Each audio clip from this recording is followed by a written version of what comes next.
대한민국이 부역한 것은 중국에 속기 돼서 이건 중국의 세계 정복 음모 수준이에요. 그래서 이게 트럼프하고 관련돼서 같이 연결된 사항이라는 거고요. 그래서 증거가 대한민국에 있지 않고 미국에 가 있는 겁니다. 너무 법을 지키려고 하지 마세요. 경찰, 검찰, 경찰 이런 애들이 얘기하는 거에 너무 의미를 두지 마세요. 걔들이 지금 법을 안 지키고 있잖아, 지금.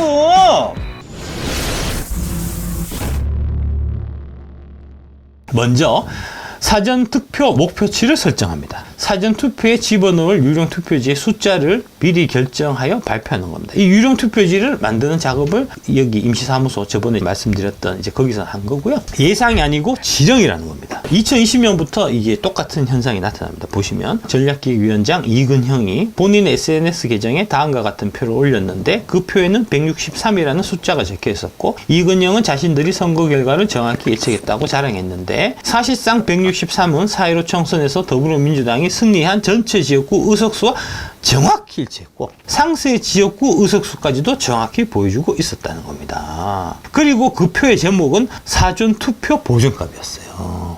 들킨 거네요? 예.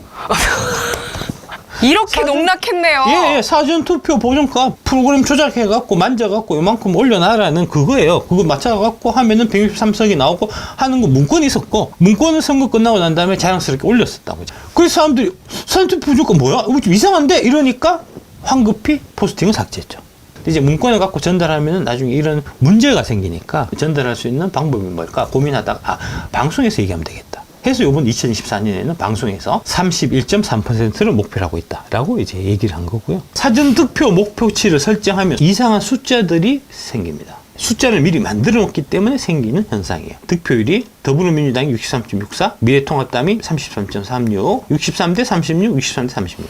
왜 이러냐? 숫자를 맞춰서 프로그램을 이렇게 해놨기 때문에 그렇습니다. 표를 개표해서 이 결과가 나온 게 아니고 이 숫자를 먼저 만들어 놓고 그에 맞춰서 표를 맞추면 63대 36, 63대 36, 63대 36 이게 우연이 아니고 프로그램을 짜서 하면 이렇게 나온다는 거죠. 정일영이 관내사전 분해 관내사전이 0.39 1530, 민경욱이 0.39 3471, 이정미가 0.39 1427. 이 수치에서 만들어진 표수이기 때문에 그런 겁니다. 실제로 0.39, 0.39, 0.39 이렇게 맞을 확률은 없습니다. 불가능합니다. 엑셀 돌린 것 같은 그런 맥락입니다. 예. 동일한 현상이 목격된 게 뭐냐 하면은 프로듀스 X라고 제가 작년에 다뤘잖아요. 프로듀스 이제. 네. 예. 그거 그냥 다룬 거 아니에요. 부정선거하고 연계됐기 때문에 다룬 거예요. 프로듀스 101, 그 다음에 프로듀스 48, 이게 투표 부정 때문에 다 네. 발칵돼갖고 이제 감옥 네네. 갔다고 막 그랬는데 그때 썼던 시스템이 선관위 시스템입니다. 이 상황에서 우리가 알 수 없는 거는 총 득표수가 얼마인지는 알 수가 없어요. 하지만 순위는 1등부터 20등까지 정해져 있었고 총 득표수 곱하기 몇 프로 하면 얼마 이렇게 해서 수식을 짜놨을 거잖아요. 그 수식을 짜놓고 하게 되면은 어떤 현상이 생기냐면은 이렇게 동일한 숫자가 반복되는 현상이 나온다는 거죠. 표차가요. 29978, 29978. 29978, 29978, 29978 이게 하는 현상이 나타났고요. 총 득표수를 갖고 오면은 그거를 관내사전을 몇 프로 나누자. 산식을 0.39로 해놨기 때문에 그래서 이렇게 0.39로 나눠지는 거잖아요. 이게 이제 이 유령 투표를 위해서는 뭐가 필요하냐 하면 투표에 참여하지 않는 사람의 빅데이터가 필요해요. 그래야 그 사람 명의로 가짜 투표지를 집어넣을 수 있으니까. 이 사람이 투표할지 안 할지를 알 수 있는 가장 확실한 방법은 뭘까요? 이 사람이 과거 10년 동안 투표를 했는지 안 했는지 그 사람 이름으로 가짜 투표지를 만들어 갖고 이재명을 막 찍는 겁니다. 그렇게 하려면 이 사람이 투표를 하는 사람인지 안 하는 사람인지를 우리가 알아야 될 거잖아요. 선거에서. 네. 알기 위한 장치가 바로 QR코드라는 거죠. QR코드를 쓰는 즉 비밀 투표의 원칙, 헌법상의 그 원칙을 위반하고 있는 거예요. 투표용지에 인쇄하는 일련 번호는 바코드, 선거명, 선거구명, 관할선거관리위원회명을 함께 담을 수 있다. 이게 합법이고요. 근데 지금 사전투표지에 들어가는 이 QR코드가 들어가고요. QR코드는 당연히 불법입니다. 법에는 바코드지 않냐? 라고 얘기하니까 이거는 2차원 바코드다. 이렇게 얘기한다고. 말장난 아닌가요? 말장난이지. 님 씨발 말장난이지. QR코드가 바코드냐고. 이 정보를 여론조사 꽃이나 갤럽이나 이런 데 넘긴다고. 넘기면 보고 얘한테 전화하면은 윤석열 대통령을 지지합니다라고 응답하겠구나. 얘는 빼고 전화. 이렇게 된단 말입니다. 그 다음에 이제 유령 투표지를 집어넣는 없는 투표지, 찍지 않은 투표지를 누군가 채워넣어야 되잖아요. 네. 그 지역에서 실물로 채워넣는 작업을 하는데 쓰인 장소가 바로 선관위 임시사무소라는 거죠. 예. 전자개표기를 사용하여 투표수를 조작을 하고 투표수를 조작하니까 어떤 일이 있으냐면 스캔을 조작하는 거예요. 당연히 이제 원래 정상적으로 이제 1번, 2번 이렇게 막 스캔하다가 저 민주당 표가 부족해 하면 그럼 1번만 스캔하게 해 하면 1번만 스캔된다는 거죠. 이래놓고 조작이 아니다라고 하는 거는 나를 뭐 저기 개돼지로 보는 거지. 그거는 예. 중앙에서 전산으로 숫자를 조작하고 지역에서 실물로 채워넣는 작업을 임시사무소에서 하는데 이 임시사무소에 고용되어 있는 사람들은 한국인들이 아니고 중국인들입니다. 왜 중국인을 쓸까요? 그래야지 외부로 누설이 안 되죠. 동방명주 같은 중국 비밀경찰서에서 일일이 딱 관리감독을 빡세게 하기 때문에 얘네들이 불법이나 이런 것들이 외부로 유출될 가능성이 적은 거예요. 중국은 5호 담당제가 이제 다 활성화되어 있기 때문에 그러니까 중국인들이 작업을 하니까 어떤 일이 생기냐, 중국인들이 대충 하잖아요, 그죠 여러분? 칭따오 맥주 오줌 두고 그러잖아요, 그죠? 그러니까 그런 중국인들이 가짜 투표지를 만들 때도 공을 들여서 하면 좋은데 그걸 다들 바랄 텐데 대충 한다고 작업을 대충 해서 이런 이상한 투표지들이 막 생기는 겁니다. 불량품들이 막 나오는 거예요. 이렇게 이건 떼야지, 당연히 떼고 넣어야지 새끼야. 한국 사람들 같으면 야 이거 불량이네 버리고 새로 뽑을 텐데 무식한 중국 놈의 새끼들은 그냥 이거를 그냥 쳐넣어버린다고. 나중에 들키는 거 아니야 이게. 일을 대충 하니까 중국 하청 주면 다 이렇게 된다니까. 그 다음에 6번째, 왜? 중국의 세계 패권 장악을 위해서. 이제 원래는 도광양이었고요. 도광양이. 네. 도광양이는 뭐냐면 이제 야 우리가 지금 미국하고 맞닿아 있다면 우리 뒤지니까 미국하고 맞닿아 있다 생각하지 말고 조용히 이제 힘을 길러라 얘들아. 등 샤오핑이 죽으면서 시진핑한테 유언을 남기고 갔어요. 근데 이 시진핑 황된 꿈을 꾼다는 거예요. 2013년부터 주석을 하셨더라고요. 예. 2013년부터 1대1로가 시작됐고요. 예비 시작된 해가 2013년이에요. 1대1로는 뭐냐면 중국하고 이 개발도상국들, 특히 이제 자원을 많이 갖고 있는 아프리카의 개발도상국들, 이제 후진국들을 네. 이제 하나로 묶는. 과거의 실크로드의 영광을 되살리자. 예, 예. 1대1로 해갖고 열심히 이제 중국이 투자해놨는데 갑자기 친미정부 들어갔고 중국 나가 이러면 안 되잖아요. 계속해서 이제 친중정부가 그 유지가 돼야 되니까 한국에 AF을 수출해갖고 부정선거를 조작해갖고 친중국 정당이 계속해서 이제 가나라든지 그 다음에 뭐 콩고민주공화국이라든지 거기서 이제 계속 해먹게 만드는 1대1로 하고 같이 연결된 거예요, 이게. 작전들을 아니, 그 국힘이 폈다면 공격성이 없는 게 아니고요. 예. 공격할 마음이 없는 거예요. 한편이라니까. 국힘도 한편이라니까. 그래서 시진핑하고 뒤에서 짬짬이 하는 마치 국힘의 의원들처럼 영국의 총리, 프랑스의 마크롱, 그다음에 독일의 총리 이런 사람들이 여기 다 해당되는 거고요. 그래서 이제 트럼프가 그거 다 조지려고 하는 겁니다. 다 건조해서 내리고 선거 다시 해갖고 극우 정치 지도자들을 주요 나라들마다 다 갖다 꽂으려고 지금 계획하고 있는 거예요. 그거를 위해서 이 작업을 한 거라니까. 이 부정선거를 밝히는 작업을.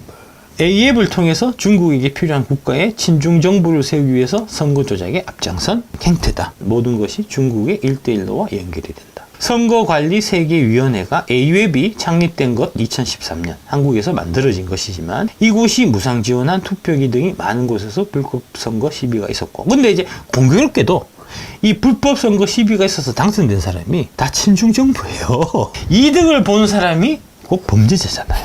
그죠? 당연히 중국이 그 선거를 다 부정선거를 다 개입했었다는 이제 명백한 증거가 되는 거고요. 1대1로 정책 또한 시작된 것이 2013년이라는 겁니다. 공교롭게도 이 1대1로 국가들 중에서 세계선거관리위원회에 지원받은 국가들의 부정선거 문제가 터지고, 여기에서 문제가 되는 것은 1대1로 협약을 체결한 아시아 국가 중에 한 곳이 바로 한국이고, 선관위 연순을 틀었을 때는 가나 선거 때였고, 그 가나 또한 1대1로 대상국이었고요. 4년 전 대선에서 부정선거 시비가 있었고, 그때 당선된 사람이 친중 대통령이었습니다. 시발 대한민국이 부역한 것은 중국에 속기져서 시발 이건 중국의 세계 정복 업무 수준이에요. 그래서 이게 트럼프하고 관련돼서 같이 연결된 사항이라는 거고요. 그래서 증거가 대한민국에 있지 않고 미국에 가 있는 겁니다. 소설입니다. 소설. 어디까지나 소설입니다. 예, 추리 소설이다 하는 사실을 다시 한번 강조드리면서 이제 네. 들어가 보도록 하겠습니다. 상상은 뭐 무한하니까요. 예, 예. 이쪽 진영에 지금 시해하시고 하시는 분들이 너무 신사적으로 유혈 사태가 있으면 대통령에게 불리하다. 예, 보수의 품격 뭐 이런 얘기 네. 하면서 이제 하는데 그런 얘기 있는데 네. 그런 얘기 하는 거 제일 좋아해요 그 사람들이. 당연한 거잖아요. 예. 아니 이거 프랑스 대혁명 보십시오. 그 다 납 들고 총 들고 뭐 저기 들 거 다 들고 다 때려 부수고 다 한 거예요. 한 명이 불법을 저지르면 그거는 그 한 사람의 불법이지만 1000명, 10,000명, 10만 명, 100만 명이 불법을 저지르면 그거는 의로운 행위, 의거라고 불린다고요. 키르기즈스탄에서는 예. 부정선거 때문에 국민 450만 명이 다 들고 일어나서 예. 아, 들고 나갈 때 당연히 몽둥이 하나씩 들고 나오고 하는 거지. 무슨 소리야. 평화적으로 이렇게 이제 뭐 해라 하는 거는 그거는 여러분들이 사육당하고 있는 거예요. 가축처럼 가축 취급당하고 있는 거예요. 민노총 시위하는 왜 무섭게? 민노총에도 트랙터도 들고 다니고 하잖아. 그러니까 무섭지. 혹시 뭐 언론이 뭐 저기 안 좋게 이렇게 이제 뭐 비밀을 주면 어떻게 할까? 아니 그런 거 안 해도 어차피 당신들 다 지금 극우야. 좀 돌멩이도 던지고 몽둥이도 좀 들고 맨날 님이 시위는 평화적으로 하고 보수의 품격 따지고 저기 해산하셔야 하면 네 알았습니다 해산하고 하는데 그래도 어차피 극우야. 그거라는데 달라지는 거 아무것도 없어요. 경찰이 폭력을 행사하면 잡아서 가두세요. 감금하세요. 그 새끼가 폭력한 현행범이니까. 현행범은 체포할 수 있는 권리가 대한민국 국민 모두한테 다 있는 겁니다. 때려 눕히고 있었다면 잡아서 가둬요. 감금해요. 그거는 현행 폭력범이잖아. 어디다가 감금하죠? 뭐 하냐고 진짜. 경찰이 그거를 무서워하지 않습니다. 매가리 없이 행동하니까 안 무서워하지. 장난까냐고 지금. 한두 명 들어갈 때는 현행범으로 가서 뭐 하고 하지만 수천 명, 수만 명이 들어가면은 그거 잡아가줄 자리도 없다니까 내가 얘기하잖아. 경찰서 가면 그 시설이 제한이 있어갖고 다 잡아가주지도 못해 어차피. 너무 쫄지 마세요. 너무 겁내지 마시고 하려는 대로 하고 살지 마세요. 내가 생각해서 옳다고 생각하는 대로 하시면 된다고. 국민 저항권은 무기를 들 수 있는 권리도 포함이에요 여러분. 평화 시위가 국민 저항권이 아니에요. 누가 봐도 명백하게 말도 안 되는 불법을 저지르는데 불법을 저지르는 자를 불법으로 단지하는 게 폭력을 수반해서 단지하는 게 그게 국민 저항권이라고요.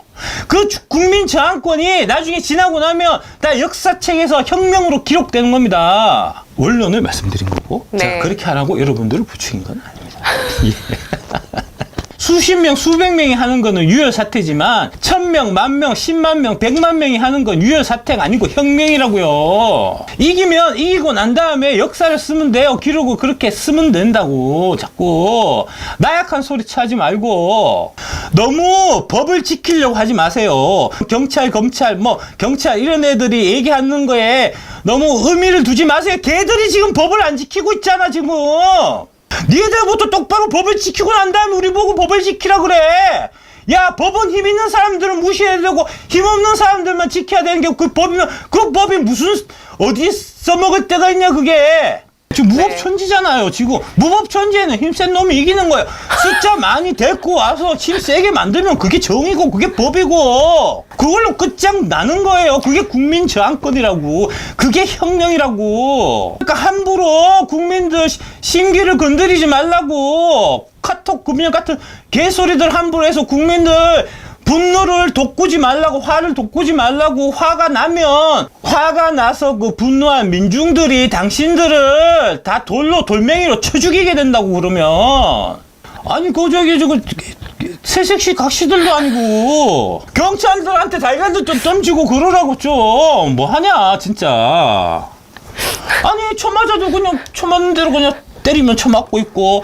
아니 어머님들을 그렇게 때리셨다는 거예요. 그러니까요. 아니 경찰들이 힘없는 어머님들을 때렸다는 거예요. 예. 때린 새끼는 잡아갖고 감금하라고. 인적사항 확인하고 법원에 정상적으로 처리해서 넘기고 난 다음에 풀어줘야지. 그냥 때리고 가는 거 그냥 구경하고 있으면 어떡하냐고. 그 건장한 20대 30대 청년들 많잖아. 20명씩 30명씩 달려가서 애부터 잡으라고. 일단 하나의 방법을 일반론적인 관점에서 이제 말씀드리는 거지. 그렇게 하라고 부추기고 그런 거 아닙니다. 이제 80년대에 이제 대학생들 민주화운동 이런 것들이 다 이제 그런 식이었다 하는 얘기입니다. 예. 사태가 마무리되고 나서 다 이제 위대한 혁명, 위대한 민주투사, 위대한 민주시민 이렇게 칭송받았지. 어떤 어떤 사람도 폭도라든지 극우라든지 하는 손가락질을 받았던 사람들은 아무도 없었다. 용기 있는 사람이었다. 그런 역사적 사실을 제가 말씀드리는 거지. 헌법재판관 모가지를 잡아서 끌어내고 이런 얘기 한 적 절대 없어요. 예? 그런 얘기는 안 하셨죠. 예, 그런 얘기 했습니다. 예, 그런 얘기 안 아닙니다. 하셨죠. 예, 예. 저는 그렇게. 가면 사람들 마음에 불질이기 때문에 반드시 폭도가 돼요. 결정적으로 폭도가 돼야 될 생각에 내가 앞장설게. 내가 아직까지 그 상황 아니니까 좀 기다려봐 좀.